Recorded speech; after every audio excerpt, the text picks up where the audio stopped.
반갑습니다. 한자를 상식어로 해석하는 셋단자연구소 이원일입니다. 오늘은 셋단자 제284강으로 국민음식이라 불리기에 충분한 짜장면에 대해서 셋단자를 해석하고 같이 생각해보는 시간 갖도록 하겠습니다. 짜장면입니다. 짜장면은 터질 작자에 장장자에 국수 면자로 이루어졌습니다. 짜장면을 한자 발음대로 하면 작장면인데 짜장면이라 또는 자장면이라 불리고 있습니다. 터질 작자입니다. 터질 작자는 터지다 또는 폭발하다 등 의미가 있습니다. 터질 작자를 이미지로 표현해보면 불화자에 해당되는 불의 이미지가 있습니다. 그리고 잠깐 사자에 해당되는 잠깐의 이미지가 있습니다. 건너뛰는 이 시간이 잠깐인 것이죠. 이 두 이미지가 결합된 모양이 터질 작자여서 터질 작자가 표현하는 그 터지는 것은 불이 물체에 잠시 붙을 때를 말하고 있습니다. 불이 인화 물질에 붙으면 잠시 사이에 폭발하듯 터지게 되는 것이죠. 그 모양을 표현하는 글자가 바로 터질 작자입니다. 참고로 이 터질 작자의 중국식 발음은 짜입니다. 우리가 짜장면 할 때 그 짜와 비슷한 음을 내고 있는 것이죠. 터진다는 것은 폭발하는 모양입니다. 어떤 힘이나 열기 따위가 갑작스럽게 퍼지거나 일어나는 것을 폭발이라고 하지요. 터질 작자는 그 중에서 갑작스런 열기에 의해 폭발하는 모양입니다. 불이 어떤 인화성 있는 물체에 붙게 되면 폭발하게 됩니다. 터질 작자는 불을 의미하는 불화자와 갑작스러운 일을 의미하는 잠시 사자가 결합해서 벼란간에 불이 붙는 모습이지요. 불이 벼란간에 활활 타오르는 것을 표현하고 있는 것입니다. 터질 작의 한자 음은 작인데 중국식 발음으로 짜 발음이 납니다. 짜장면이 중국에서 유래된 음식이어서 중국식 발음이 우리말로 변형되면서 작이 아닌 짜 발음으로 변형된 것이라 생각해도 될 듯하고, 아니면 작장면인데 받침인 기역의 된 소리가 묵음처리 되면서 작장면이 아닌 자장면이 된 것으로 여겨도 될 듯합니다. 장장자입니다. 장장자는 장을 의미하고 간장이나 된장을 의미하고 있습니다. 장장자를 이미지로 표현해보면 장수, 장자 등등은 장수의 이미지가 있습니다. 인솔자, 앞서가는 사람의 이미지인 것입니다.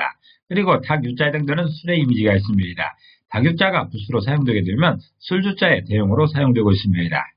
이런 두 이미지가 결합된 모양이 장장자여서 장장자가 표현하는 그 장은 술보다 앞선 발효 방법을 말하고 있습니다. 장은 간장이나 된장처럼 음식에 간을 맞출 때 짠맛을 내기 위해 사용하는 액체를 말합니다. 장은 콩이나 쌀 등을 발효시켜 만든 음식이지요. 발효시키는 다른 음식으로 대표적인 것이 막걸리 같은 술입니다. 장장자는 술과 장 중에 무엇이 먼저 생겼겠는가 하는 문제입니다. 먹는 음식이 먼저 생기고 나중에 술이 만들어졌을 것입니다. 붓으로 사용되는 장수장자는 이 그림처럼 군사를 이끌고 앞서서 가는 인솔자를 의미하고 있습니다. 먼저 가는 사람입니다. 그래서 먼저란 의미로 사용되는 것이지요. 장장자는 먼저란 의미의 장수장자와 술을 의미하는 붓으로 사용되는 닭유자가 결합해서 술보다 먼저 만드는 것이 장이라고 표현하고 있습니다. 국수면자입니다. 국수면자는 국수를 의미하고 밀가루를 의미하기도 합니다. 국수면자를 이미지로 표현해보면 보리맥자에 해당되는 보리의 이미지가 있습니다. 그리고 얼굴 면자에 해당되는 우는 아이의 얼굴의 이미지가 있습니다. 이런 두 이미지가 결합된 모양이 국수면자여서 국수면자가 표현하는 그 국수는 보리의 겉모습이다라는 그런 뜻입니다. 참고로 밀을 소맥이라고 하죠. 밀도 보리의 한 종류인 것입니다. 대맥이 보리인 것이고 소맥이 밀인 것이지요. 국수는 밀이나 메밀로 만드는 대표적인 음식입니다. 국수면자는 밀이나 메밀을 의미하는 보리맥자와 그의 첫인상, 즉 어떤 대상을 생각하면 먼저 떠오르는 것을 의미하는 얼굴면이 결합해서 밀을 생각하면 먼저 떠오르는 것이 국수라고 설명하고 있습니다. 붓으로 사용되는 보리맥자는 보리를 의미하지만 소맥이라고 할 때는 밀을 의미하기도 하지요. 다시 말해서 큰 보리와 작은 보리를 나눌 때 작은 보리가 밀이라는 뜻입니다. 국수는 밀의 첫인상입니다. 그것을 표현하는 글자가 바로 국수면자입니다. 정리하겠습니다. 작장면이라는 말이 있습니다.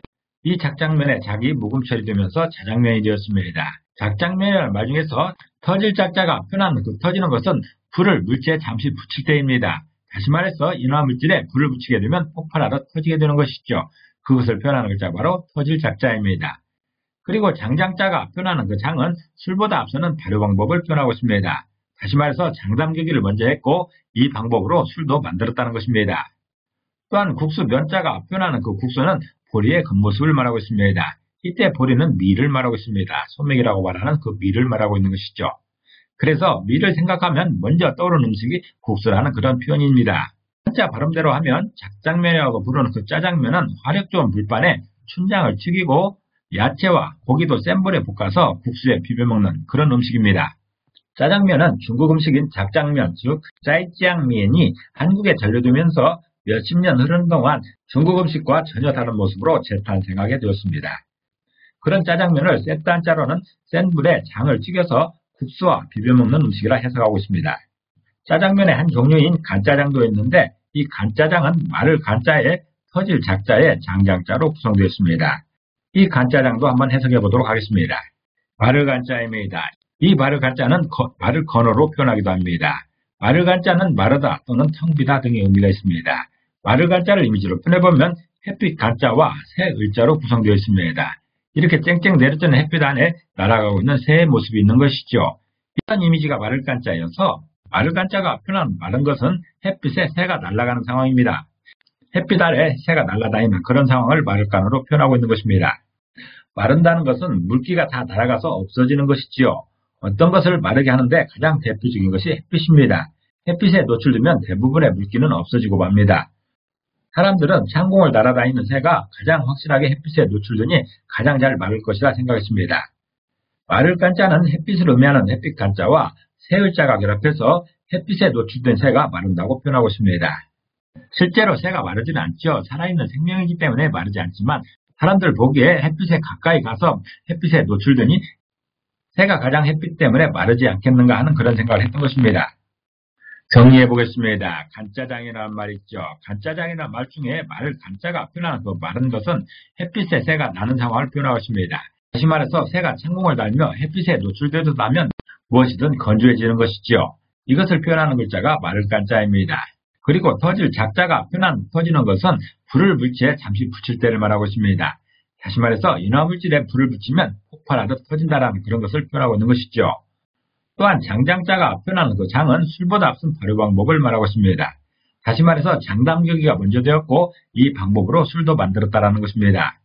그래서 간짜장이라는 말은 물이나 육수를 넣지 않고 만든 짜장면을 말하고 있는데 다시 말해서 짜장과는 다르게 육수 없이 볶았기 때문에 더 건조한 편입니다. 짜장면과 간짜장의 차이는 많이 있겠지만 어떤 게 더 건조하고 어떤 게 더 물기가 많은가로 구분하고 있는 것입니다. 이번에는 짜장의 한 종류인 삼선짜장을 살펴보겠습니다. 삼선짜장은 석삼자에 승선선자에 터질 작자에 장장자로 구성되어 있습니다. 삼선짜장 중에 신선할 선자를 살펴보겠습니다. 신선할 선자는 신선하다는 의미가 있고 생선을 의미하기도 합니다. 또 곱다는 의미도 있죠. 신선할 선자를 이미지로 표현해보면 물고기 어자에 해당되는 물고기의 이미지가 있습니다. 그리고 양양자에 해당되는 양의 이미지가 있죠. 이런 두 이미지가 결합된 모양이 신선할 선자여서 신선할 선자가 표현하는 그 신선한 것은 물고기처럼 양이 움직인다면 신선하다라고 표현하고 있습니다. 물고기 어자와 양양자 두 글자 중에 중심 글자는 양입니다. 양을 설명하기 위해 물고기가 동원된 것이죠. 그렇기 때문에 물고기처럼 양이 움직이면 신선한 것이다라고 그렇게 표현하고 있는 것입니다. 양을 설명하기 위해서 물고기를 동원한 것입니다. 양은 제사의 희생제물이기 때문에 건강한 상태를 유지하는 것이 중요합니다. 그래서 실제로 양을 희생제물로 사용했던 유대인들은 양을 제물로 바치기 전에 대문 앞에 일주일 정도 묶어놨다가 사람들이 그걸 보면서 건강한지를 판단하게 했답니다. 사람들이 그 양을 보면서 건강한지를 판단하는 기준은 활력입니다. 이 양이 신선한 상태인지를 아는 것이 가장 좋은 방법인 것이죠. 신선한 선자는 양이 신선하려면 물고기처럼 계속해서 움직여야 한다고 표현하고 있습니다. 물속의 물고기를 보면 계속해서 움직이고 있죠. 한 곳에 가만히 있지 않습니다. 가만히 있는 물고기는 죽은 고기입니다. 신선할 선자는 물고기처럼 움직이는 양은 신선하다고 표현하고 있습니다. 정리하겠습니다. 삼선짜장이라는 말이 있습니다. 삼선짜장이라는 말 중에 이 삼선은 세 가지의 신선한 재료를 의미하고 있습니다. 다시 말해서 오징어나 해삼, 새우, 돼지고기, 닭고기 중에서 세 가지를 말하고 있습니다. 그리고 터질 작자가 표현하는 그 터지는 것은 불을 물체에 잠시 붙일 때를 말하고 있습니다. 다시 말해서 인화물질에 불을 붙이면 폭발하듯 터지는 것을 표현하고 있는 것입니다. 또한 장장자가 표현하는 그 장은 술보다 앞선 발효 방법을 표현하고 있습니다. 다시 말해서 장담그기를 먼저 했고 이 방법으로 술도 만들었다는 것이죠. 그래서 삼선짜장은 세 가지 신선한 재료를 추가해서 만든 짜장면인 것이고 이 신선한 재료를 해물만 사용했다면 해물짜장이라고도 합니다. 그림처럼 짜장면이 있고 또 간짜장이 있고 삼선짜장이 있습니다. 대부분의 사람들은 짜장면을 좋아하지만 간짜장을 즐기는 사람도 있고 삼선짜장을 좋아하는 사람도 있습니다. 예전에 들은 말로는 중국 음식점을 평가하려면 집에 짜장면을 먹어보면 확실히 알 수 있다고 했습니다. 짜장면을 맛있게 못 만들면 다른 것은 먹을 필요도 없다라는 것이지요. 특히 춘장을 볶는 기술이 중국 음식 요리사의 핵심이라고 합니다. 오늘은 한국인들이 가장 좋아하는 음식 중에 하나인 짜장면의 이름을 셋다자로 해석하는 시간이었습니다. 오늘도 평안하시기를 기도합니다. 감사합니다.